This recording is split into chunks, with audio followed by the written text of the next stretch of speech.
আওয়ামী লীগ ও বিএনপির অনেক কর্মী হয়তো জানেন না নৌকা ও ধানের শীষ কেন তাদের দলের প্রতীক। চলুন জেনে নিই নৌকা কিভাবে আওয়ামী লীগের হলো আর ধানের শীষ কিভাবে বিএনপির হলো। প্রথমে নৌকার ব্যাপারে জানা যাক। মুসলিম লীগ, কৃষক শ্রমিক পার্টি, নেজামে ইসলাম পার্টি ও গণতন্ত্রী দল মিলে 1953 সালের 4 ডিসেম্বর গঠন করে যুক্তফ্রন্ট। এই যুক্তফ্রন্টটি 1954 সালের প্রাদেশিক পরিষদ নির্বাচনে প্রথম নৌকা প্রতীক নিয়ে ভোটের ময়দানে নামে। তবে নৌকার আগে লাঙ্গল প্রতীক চেয়েছিল যুক্তফ্রন্ট, কিন্তু নির্বাচন কমিশন যুক্তফ্রন্টকে লাঙ্গল দেয়নি, কারণ লাঙ্গল ছিল শেরে বাংলার অবিভক্ত ভারতের কৃষক প্রজা পার্টির প্রতীক।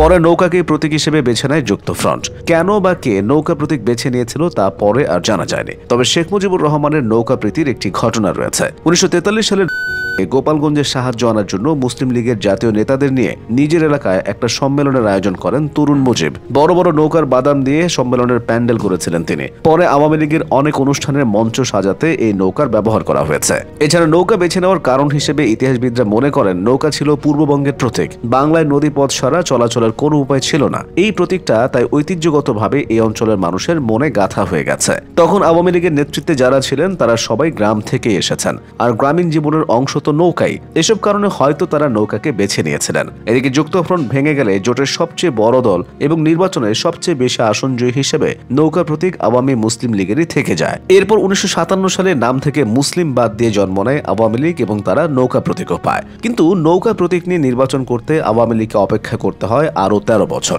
পাকিস্তানে 1970 সালের নির্বাচনে শেখ মুজিবুর রহমানের নেতৃত্বে নৌকা প্রতীক নিয়ে অংশগ্রহণ করে সাধারণ পরিষদে 160 এবং প্রাদেশিক পরিষদে 288 আসনে জয়ী হয় আওয়ামী লীগ। সেই থেকে আজ অবধি নৌকাই আওয়ামী লীগের প্রতীক। এবার জানা যাক বিএনপির ধানের শীষ প্রতীকের ব্যাপারে। স্বাধীন বাংলাদেশে প্রথমবারের মতো ধানের শীষ প্রতীক ব্যবহার করা হয় 1979 সালের জাতীয় সংসদ নির্বাচনে। দেশের দ্বিতীয় এই সংসদ নির্বাচনে জিয়াউর রহমানের বাংলাদেশ জাতীয়তাবাদী দল তথা বিএনপির প্রতীক ছিল এটি। তবে ধানের শীষ প্রতীকে পাকিস্তান আমলে নির্বাচনে প্রতিদ্বন্দ্বিতা করেছিল মাওলানা ভাসানীর নেতৃত্বে ন্যাশনাল আওয়ামী পার্টি তথা ন্যাপ। 1970 সালের নির্বাচনে অধ্যাপক মুজাফফর আহমেদের ন্যাপের আরেকটি অংশের প্রতীক ছিল কুঁড়েঘর। ভাসানীর ন্যাপের বড় একটি অংশ যোগ দেওয়ার মধ্য দিয়ে 1978 সালে বিএনপির জন্ম হয়। এই অংশটির নেতৃত্বে ছিলেন মশিউর রহমান জাদু মিয়া। ন্যাপের বড় অংশ যখন মশিউর রহমানের নেতৃত্বে বিএনপিতে মিশে যায় তখন বিএনপি ধানের শীষ প্রতীক নেয়। 1978 সালে বিএনপিতে মুসলিম লীগের শাহ আজিজও যোগ দেন। তবে জাদু মিয়ার অংশই বড় ছিল, তারা তাদের প্রতীক নিয়ে বিএনপিতে যোগ দিয়েছিলেন।